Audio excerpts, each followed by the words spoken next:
welcome to Stitch Along Friday. For some reason, I was just merrily looking at all the Facebook posts here in the chat group, and unfortunately, I lost track of time. So I'm 1 minute late, according to my computer. I just jumped up from my other computer over there and decided that maybe it's time to let go and start talking. Welcome, everyone. Hope you're here in a good mood and that everything is good for you. And of course, that doesn't mean that I don't recognize that there are parts of the world that are not that wonderful, but I hope that you look at the positive side in any case.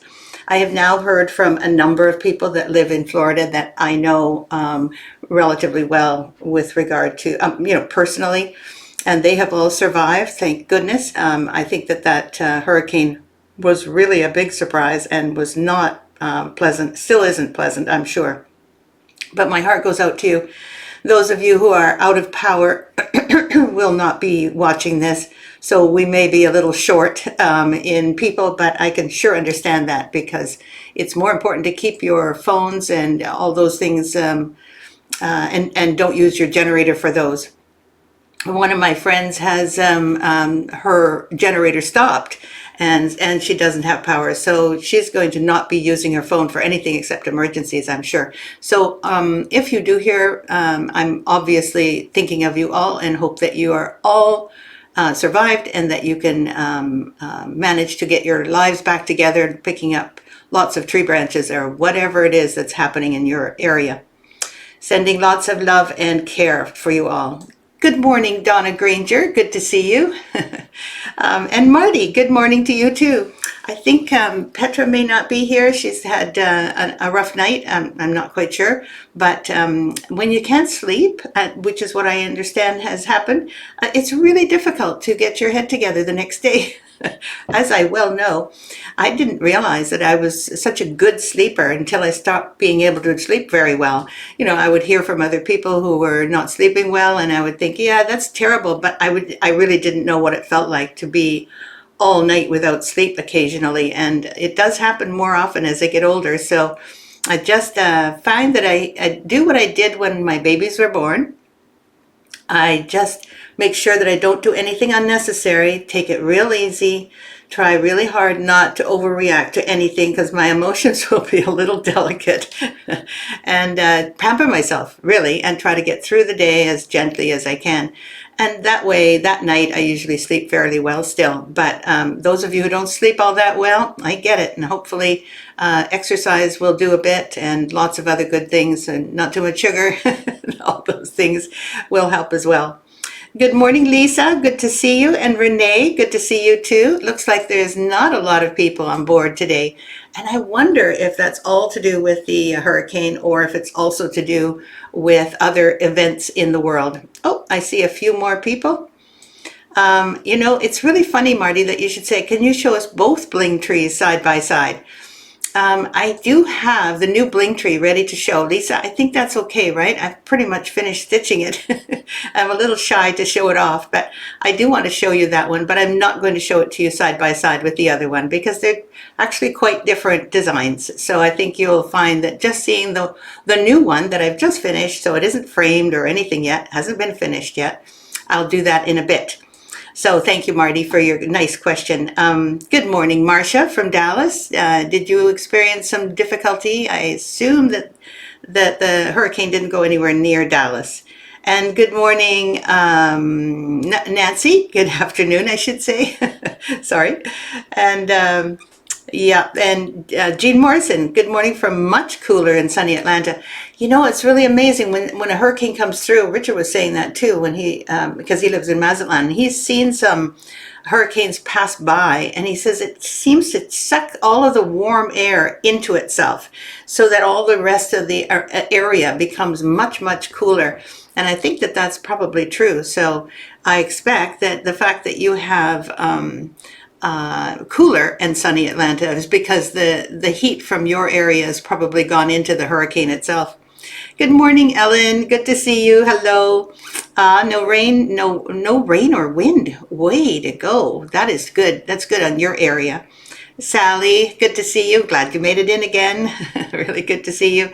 And Anita, good morning to you too. I don't know, those of you who are kind of in the rest of the day, in other words, if you're in Europe, it's probably about 5 o'clock or so in the afternoon. So you're still welcome. And I know that keep saying good morning because here it's, I think behind you, it's 9:36 on the 11th of October.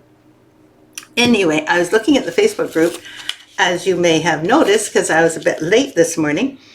And I noticed a whole bunch of really fun things. One of them is Oksana's spring biscornu, which I thought was stunning. It's like very bountiful with lots of spring colors. It's not a fall colored thing, but all the rest I think are.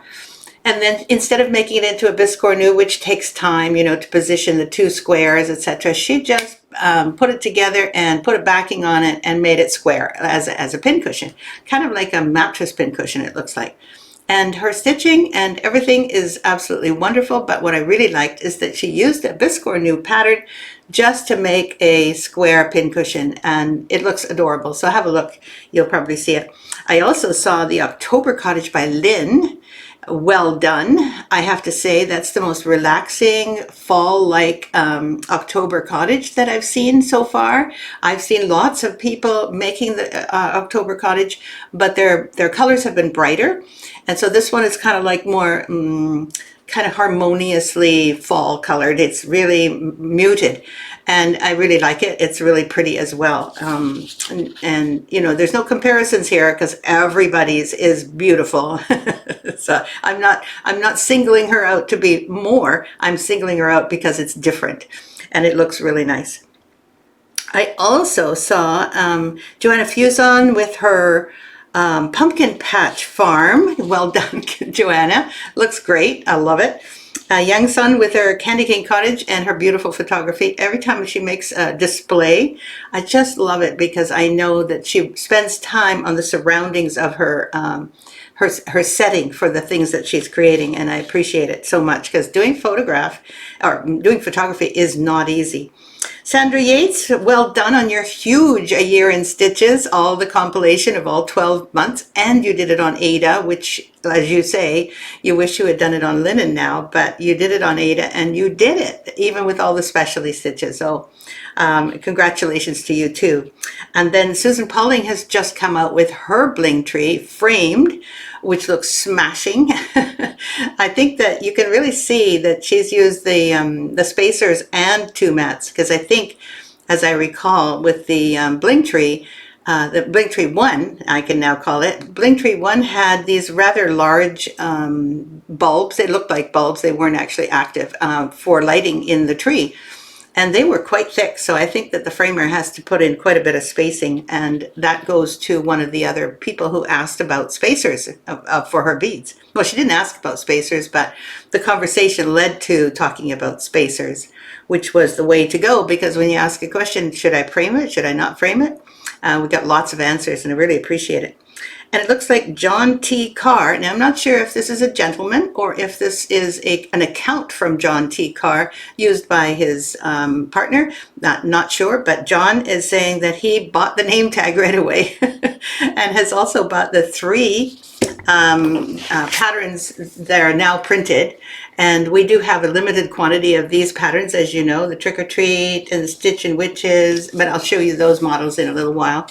Remember, those are all on sale for 10% off, and they are, the patterns themselves, the printed patterns will be sent to you with free shipping in the United States and Canada, as I recall. Unfortunately, not in the rest of the world, but it will be cheaper even in the rest of the world. So we've had some pretty high shipping rates over the last few months, and we have worked hard to either reduce them or eliminate them altogether so that everyone can afford to have those printed patterns sent to them. And then there's also Gabor's latest haunted house display with the spiders everywhere. So much fun. Good to see. Let's see, who else is there? Oh, you're welcome, Lynn. You did an amazing job on that cottage. Really good colors. Let's see, hello from Hot Phoenix. says Tedra, around 104. Listen, it should now stop getting so hot there. I mean, that's enough. I think that you are to be commended for your patience in waiting for that heat to go down. It is really difficult to work in a heat like that, and to have that outside. It's almost like an oppression that you're hemmed in, right? You have to stay home almost. So I feel for you. Let's see who else. Ellen, of course. And I think I've seen everyone. Oh, Karen Lark. Almost missed you. Hello, Karen. And Tedra says, you're really tired. Yeah, I believe you. Actually, Richard is feeling the same way in Mazatlan. Things have been 31, 32, and of course, very high humidity, which you're not getting there. But the high humidity and the heat, it just blasts you. And what's really awful is in the deserty kind of areas, there aren't a lot of trees, and people, I think in the cities, are not as they're not planting as many trees. I don't know, but there's a lot of pavement around in Mazatlan. That's for sure. It's like everything. Like if you were out in the nature, it wouldn't be as hot as that. I think the temperature goes up around you about 10 degrees. That's Celsius. If you have just cement around you, and boy, is that ever true? It's like a blast furnace there. I'm sure it's very much the same where you are. So that's really nice. I'm mentioning all the people that have spent some time posting on our chat group, because I really appreciate seeing where you're at with Victoria Sampler designs, and it really encourages me that that you like them and that you actually spend time on them and what you do with them. Particularly when you get a little bit inventive. Any of you who are stitching according to the design, absolutely wonderful. Your stitching is the star of the show. But when you also start picking a few colors or substituting, my interest gets even higher, and I really think that it's fun to see what other people have created out of a design that I had some idea of. But boy, it can all be reinterpreted in such a different way. So don't be afraid to substitute, okay? And these days it's important because you're not getting any accessory packs easily, and certainly not from us. And I don't think that you're getting too many from other sources left in the world. However, I do understand that it's maybe a little bit difficult sometimes to substitute because you don't know how. But there are some shop owners and there are staff that could help you. I think Kathy in A Needle in a Haystack is very good at that. And what I need to do is get a list of the really personal touch needlework stores that are actually there that can help people with their materials. I think I'd like to get that list. Does that make sense to you? Is anybody else interested in that? And just post it on our website so that you have an idea, or on the chat group, which is probably better. And Judy says, I just got the spooky trick-or-treat. Yay! Spooky treats, I think it's called. Looking forward to starting it. Super. Yesterday I spent some time sending out emails to people who had received spooky treats, either as a kit or as a leaflet, because all the kits have the same leaflet in as the one that we sent out. And we found an error. It was probably the first time that Lisa and I have seen such an error like that. And I have to say, I apologize. I don't even know how it started like this, but we feel that the printer might have done something to our original file. Whatever, it turned out that there was some missing parts at the end of number 1 directions. So those of you who got a leaflet or whatever, if you didn't get my email, which is being sent to people who have bought either the kits or the leaflets, hopefully we get everyone. But if not, and you want to know what the corrections are, it's at the top of the the top of the more information in the listing on our website. So we've kept the listing up for spooky treats. Okay, so what you do is you go to our website, you go to the search feature, you put in spooky treats, and you look down below, and you will find at the end of the listings there is spooky treats. So click on that, and then look below the picture, and you'll see descriptions, and at the top of the description is all of the instructions. So I thought I might mention it today again, just to be sure that you those of you who don't know where it is or didn't get my email, maybe it's stuck in your spam folder, that you can at least find out where the extra instruction is. At the end of number 1 instruction, at the very end, at the top of the next column, you will find where it starts, and you will see that tree B, I think it is, or tree number 2, I've forgotten, but it's one of the trees. It starts with that, and all the rest of the instructions for the other trees are there as well. Okay, good. Let's see. Looking forward to starting this. Oh, Marty, yeah, you're almost done with the October cottage. Also, we'll look forward to that. Awesome. That's good to hear. And Linda Morrison says, very interested in places to purchase supplies. There are no shops anywhere near me. Yes, exactly. So we don't all have shops near us. But with the internet, as you all know, there are so many options, and there are places that you can buy materials. Not everybody knows where they might be. And also not everybody knows which of the shops carry the materials that I have included. And also not everybody has the ability, not all of the shops have the ability to supply you with suggestion as to substitutes if that's what you want. So, looking for and substituting for things that you can't get anymore, it's really quite a trick. So I'm trying to sort of think about compiling a little list of shop owners and their staff, and I used to be one of them, that can help you not just get the similar color, but also a similar kind of colorway, so that everything kind of blends together. And that's really helpful for a lot of people who feel a bit shy about getting their own colors. So let's see, please, list of stores that offer specialty items. Exactly, that's a really good heading right there. And then also a list of stores that have personal assistants. So excited, Louisa, you got your kit in the mail. Awesome.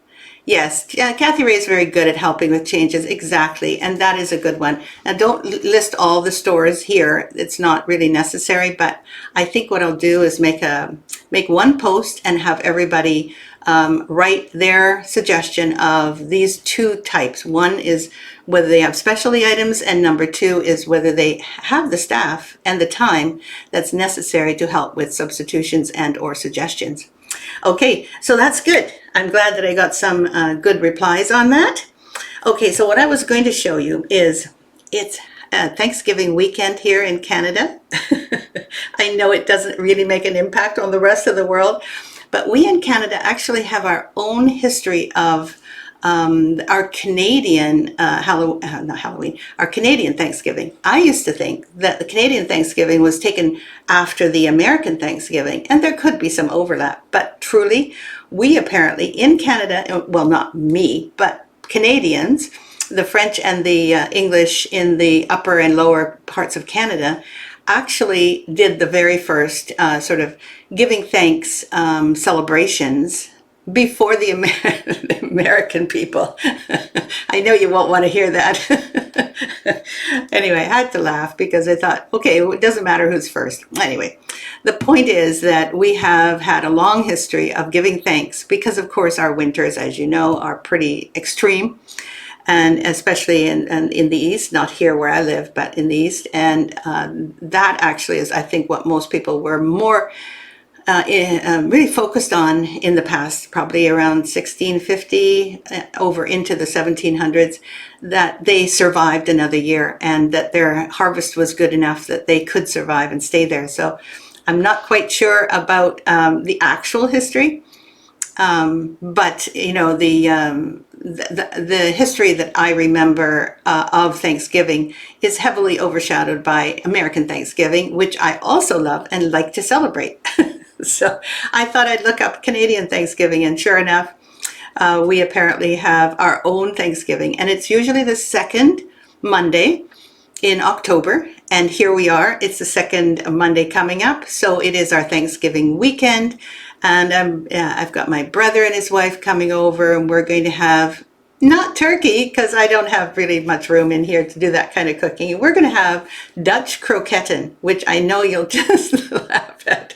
But my brother and I decided that's what we're going to have because that's what we like, and that way we'll be very thankful. I have to laugh.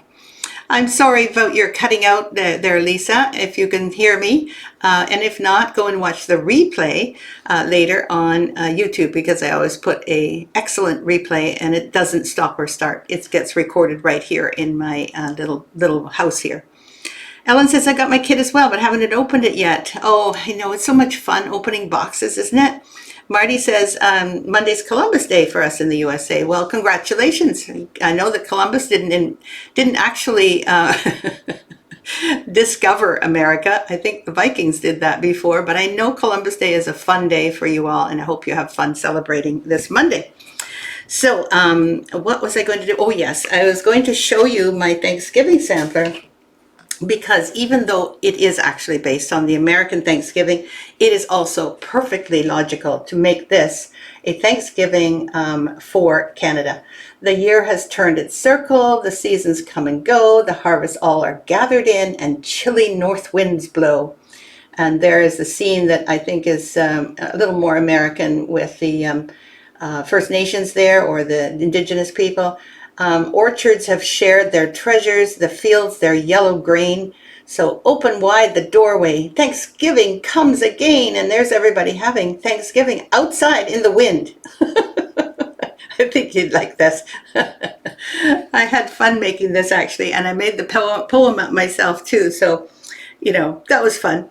Making these patterns, sometimes I feel like I can't use other people's poetry unless it's like in the public domain, right? So I make up these things, and it looks really, really real once it's done in very tiny 1/1 cross stitch. It actually looks like it's something from the olden days.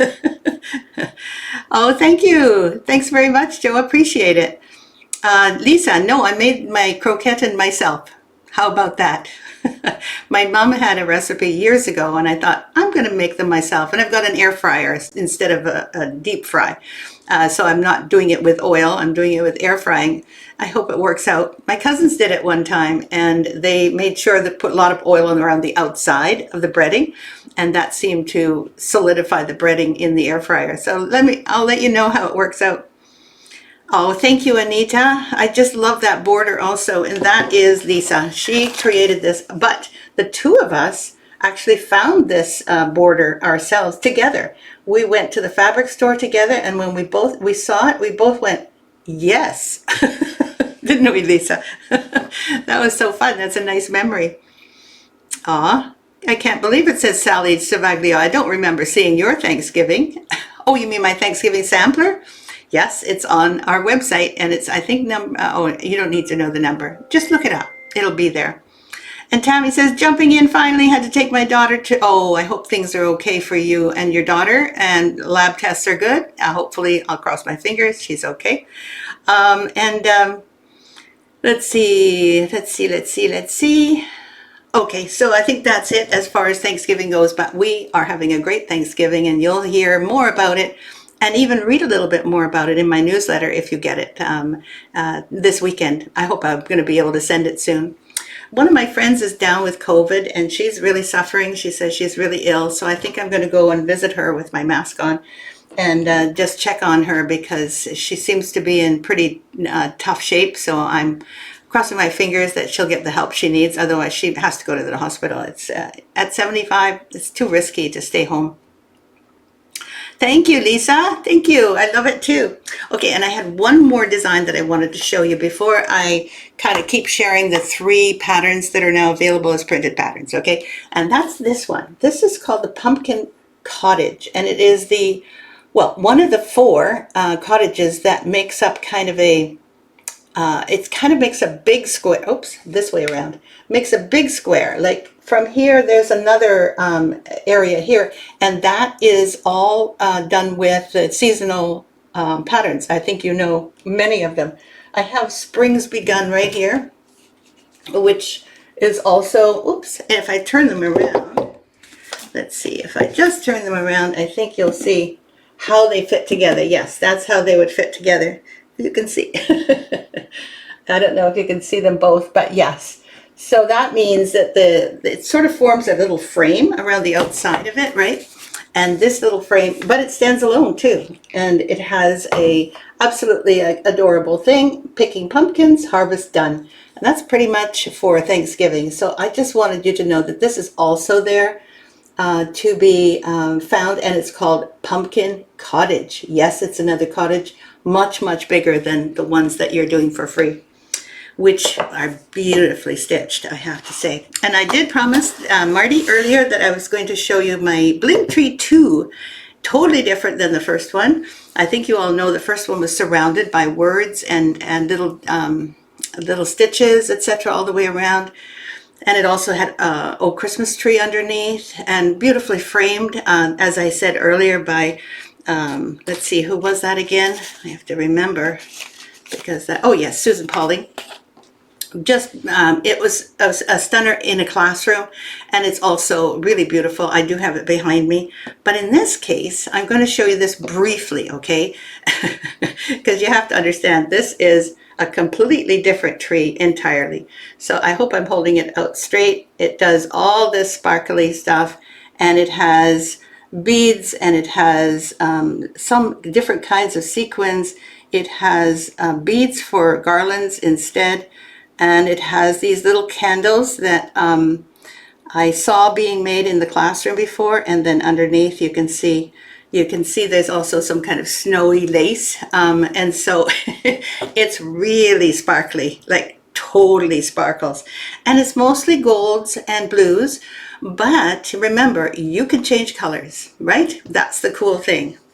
So, oh, you made it just before. Happy Thanksgiving, my dear. It's good to see you too. So this one is, I think, the kind of tree that you can just do the tree. You don't have to do any other specialty stitches, but it does take time to do the tree. But the tree is a bit smaller. It's a bit narrower. It's about as tall, I think. Yep, and it only has 2 colors, because I knew I was going to encrust it with kind of jewelry kind of decorations. So I didn't do too many colors in the green, which actually I think will be really nice for people when they're stitching the tree. You could do it all in one color, in my opinion. But I did take 2 colors, and then there's the trunk, which is also a different color. But other than that, it's really simple.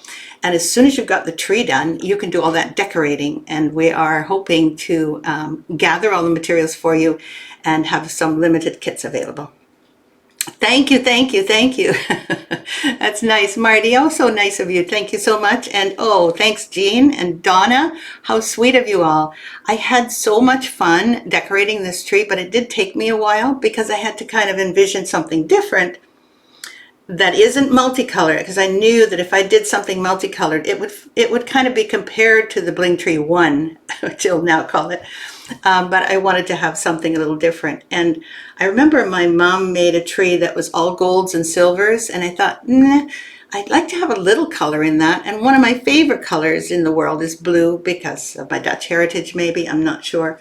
But when I saw these sparkles, I mean, I don't know about you, but I went crazy. And once you see it, and you know, it doesn't have to move very much for the whole thing to sparkle. So to me, it's like a sparkle Christmas that my mom would have loved with her golds and silvers. Thanks very much for your comments. Really appreciate it. Okay, so that's going to come up. I don't know when. I'm not going to make any promises. And since the last time we did a pre-sale of something, we all got stressed out here on this end to try to make it in time to send it to you. We've decided we are not going to do any more pre-orders. We will order a limited number of kits, and that will be available. It may not be until very close to Christmas or even shortly after. We are going to do our best to get it out to you, available for sale. But as you know, there's always things that happen in the mix. And the last time this happened with Spooky Treats, we could not get the Maury skeins. It was impossible to actually get the skeins, which we didn't know until we were trying to order them, and they just didn't get back to us time and time again. So we ended up buying huge hanks of it so that we could make our own skein of the Maury part of the design. And luckily, everyone understood that it didn't look exactly like the picture we had envisioned, but you do all have enough materials. We even substituted flesh colored needlepoint ink for the flesh colored Mori, just to make sure that you had enough, because they didn't even have that. So it was not fun to try to figure this all out. So pre-selling means pressure to make sure that you are, living up to your promise that it's going to be sent out. And we did. We were 1 week later than we thought we would, but Lisa spent, I think, 2 long weekends doing most of the shipping. And honestly, I want to thank you personally for that amount of work you put in on days where you really could have had days off. And you decided that you would work to get everybody their kits and their patterns. So thank you for that. That extra superhuman effort does not go unnoticed. And now everyone else knows about it too. Because I couldn't help. I'm down here in Victoria and she's up there 2.5, 3 hours away from me. So I couldn't go back up there and help her out. But she did a great job. Thank you all. I think that's the end of, it's 10 o'clock. I cannot believe it. So I'm going to end off by showing you these 3 lovely patterns. The Pumpkin Farm is going to be available as a printed pattern, as you all know. And I'm just going to show you briefly so that it's the end of my stream this morning. And then there's this great big one, which is Trick or Treat. And Trick or Treat really is very long, but it's not very wide. So it's quite it's quite doable to stitch this one. The most difficult part is I can't show it to you because it's actually too long a pattern for me to get close to the camera. But at the very top, that house is actually done in 1/1. So there's a fair bit of work there. And then there's the really fun one, which is Stitchin' Witches, as you all know from last week. I showed these all to you before, but it doesn't hurt to show again because someone else may not have seen these. And then they will see them this time. So those 3 are actually available now as printed patterns. 10% off if you buy the entire patterns, like the bundle, we'll call it. And you also get free shipping. So take advantage of the fact that you can get those 3 patterns all at once as a paper pattern, which is really nice.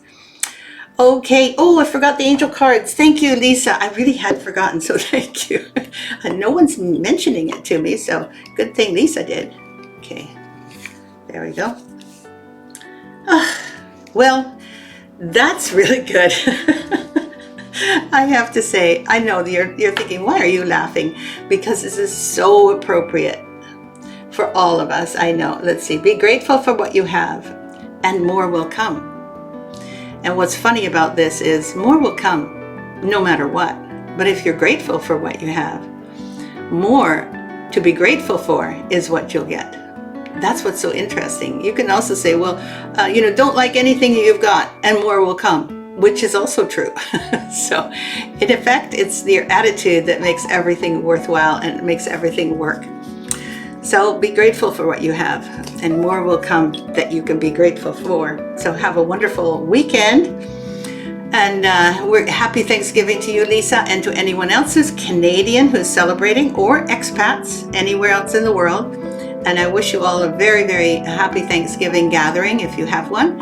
And those of you who don't, make sure that you take care of yourself and treat yourself to a little bit of turkey or whatever else you like, and give thanks. Isn't that the perfect? I can't even believe that just popped out. It's all about being grateful and being thanked for all of the wonderful things that we have in the world. Nice card is right. Okay, have a great weekend, and I'll see you next Friday. Okay, I'm going to say goodbye. Goodbye.